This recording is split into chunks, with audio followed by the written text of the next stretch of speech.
বিশেষ যে 27টি আমলের কথা আমরা বলতে চাই, তার প্রথম আমলটি হলো চাঁদ দেখা।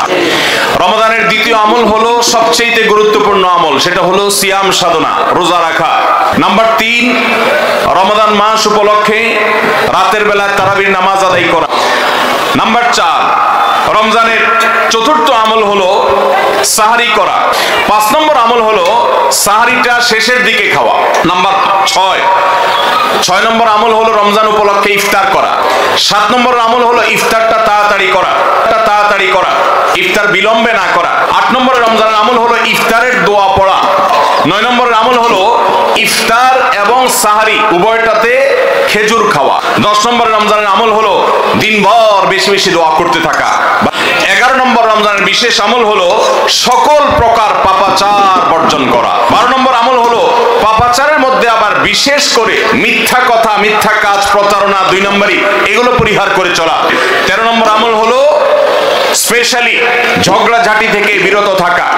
14 নম্বর বিশেষ আমল হলো সাধারণ যত আমল আছে, সাধারণ যত ভালো কাজ আছে, সেই ভালো কাজগুলো এই মাসে সবচেয়ে বেশি গুরুত্বের সাথে করা। 15 নম্বর আমল হলো খুব গুরুত্বের সাথে ইস্তেগফার করা, আল্লাহর কাছে গুনাহ মাফ চাওয়া।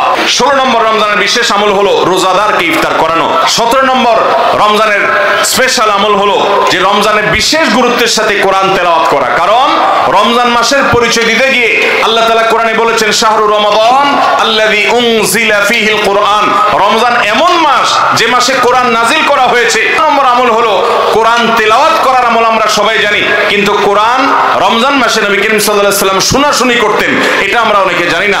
জিবরিল আলাইহিস সালামের সাথে নবী করিম সাল্লাল্লাহু আলাইহি ওয়াসাল্লাম কোরআন শোনাশুনি করতেন, তিনি জিবরিলকে শোনাতেন, জিবরিল তাকে শোনাতেন। 19 নম্বর আমল হলো সাদাকা করা, দান করা। 20 নম্বর আমল হলো সাহরি খেতে আমরা যখন উঠি তখন একটু তাহাজ্জুদের নামাজ পড়া। 21 নম্বর আমল হলো আল্লাহ যাদেরকে সামর্থ্য দিয়েছেন তারা উমরা করবেন। 22 নম্বর আমল হলো রমজানে দিনের বেলা রোজা রেখে বেশি বেশি মিসওয়াক করবেন। 23 নম্বর আমল হলো রমজানের শেষ 10টা দিন ইতিকাফে বসে যাওয়া। 24 নম্বর আমল হলো রমজানের শেষ দশকে বেশি বেশি ইবাদত করার চেষ্টা করা। 25 নম্বর আমল হলো লাইলাতুল কদর তালাশ করা।